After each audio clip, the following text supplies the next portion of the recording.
Emma, a 6-year-old girl, lived with her mother in an old house on the edge of town. One rainy afternoon, her mother found a doll in a dusty antique shop.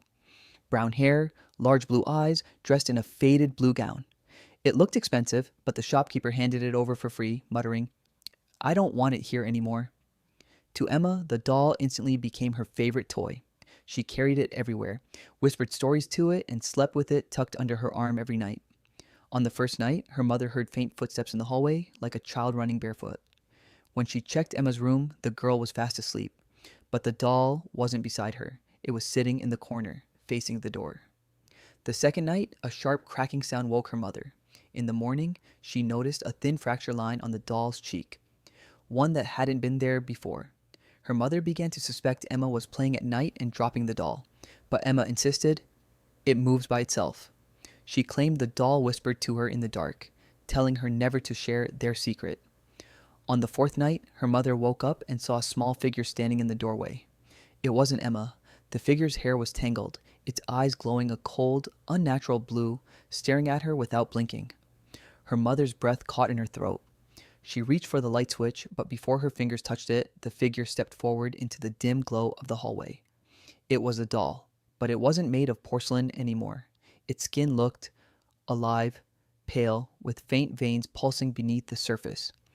The fracture on its cheek had spread, revealing something black and writhing underneath. The doll's head tilted unnaturally far to one side, the sound of snapping joints echoing in the silence. A childlike giggle, low and distorted, filled the room. "She's mine now," it whispered, voice coming from everywhere at once. Emma appeared behind it, her eyes glassy, her lips trembling as if she wanted to speak but couldn't. And then the hallway light burst, plunging everything into darkness. The darkness wasn't silent. Something moved, a scraping sound along the wooden floor. Slow, deliberate. Emma's mother could hear breathing, but it wasn't her daughter's. It was deeper, heavier, and it seemed to circle them. Then, from the blackness, a faint blue glow appeared. 2 eyes, floating in midair, unblinking. The doll's voice came again, but now it sounded like a chorus of whispers, layered on top of each other. "You gave her to me." Emma's mother lunged forward, reaching for her daughter, but the moment she touched her arm, it felt icy cold, like she had been standing outside in a blizzard for hours. Emma didn't react. The eyes drew closer, and with them came a smell. Damp earth and rotting wood, like something that had been buried for decades. The glow illuminated the doll's face, now stretched into something inhuman, its porcelain features warped into a grin too wide for any mouth. Something was moving inside the doll's cracked skin. The doll took another step forward, each movement accompanied by the sound of wood splintering, as if its limbs were not bending, but breaking into place. Emma's mother backed away, but her heel hit the wall. She fumbled along the plaster, searching for the doorway, her heartbeat pounding so loudly it drowned out everything else. Until she heard Emma speak. But it wasn't Emma's voice. "We can both stay here. Forever." The doll turned its head toward Emma, and a shadow, thick like smoke but heavier, began pouring from the cracks in its face. The tendrils slithered up Emma's arms and around her neck, sinking into her skin. Her mother screamed, grabbing the doll and yanking it away, but the moment she touched it, her vision blurred. She wasn't in the hallway anymore. She was standing in a cold, dimly lit room lined with shelves. Shelves filled with dolls, hundreds of them. Every single one had real, human eyes staring back at her. The air in the doll-filled room was thick, suffocating, and smelled faintly of old perfume mixed with decay.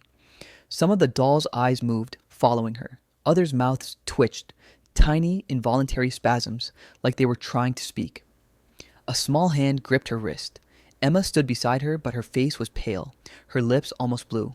She leaned in and whispered, "Don't look at them too long. They don't like it." Before her mother could answer, a creak echoed from the far corner of the room. One by one, the dolls began to turn their heads toward her, the sound of porcelain scraping against wood filling the air. And then something stepped out from between the shelves. It was tall, far too tall to be human, but its head was the same doll's head, cracked wide open, with darkness spilling from it like smoke. In the black void inside its skull, something moved, something alive. It raised one long, jointed arm, and all the dolls on the shelves tilted their heads in perfect unison. The towering figure stepped closer, its porcelain head tilting at unnatural angles with each movement. The shadowy mass inside its cracked face pulsed, as if something within was breathing. Emma's grip on her mother's wrist tightened, painfully.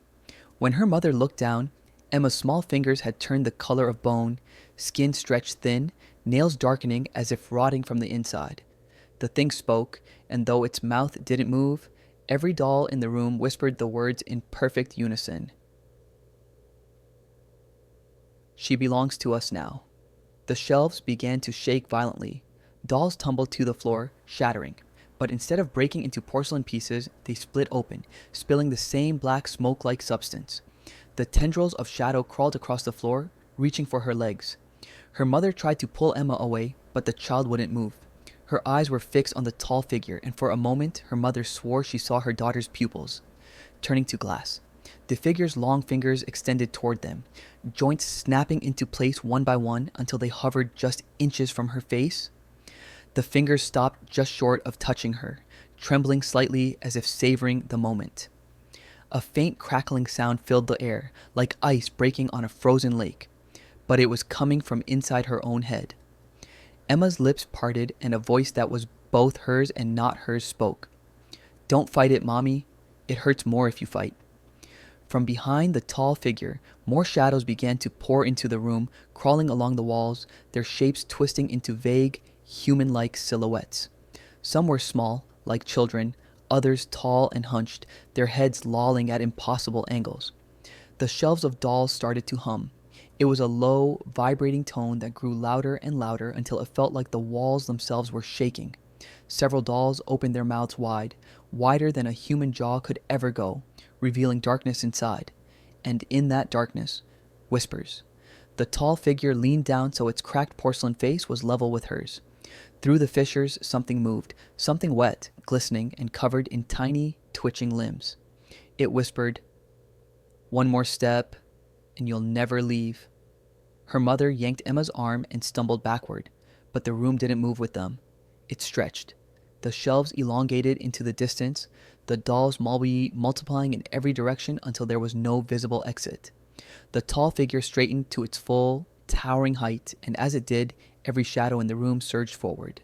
The tendrils coiled around her ankles, her wrists, her neck, pulling her toward the figure's chest. She screamed Emma's name.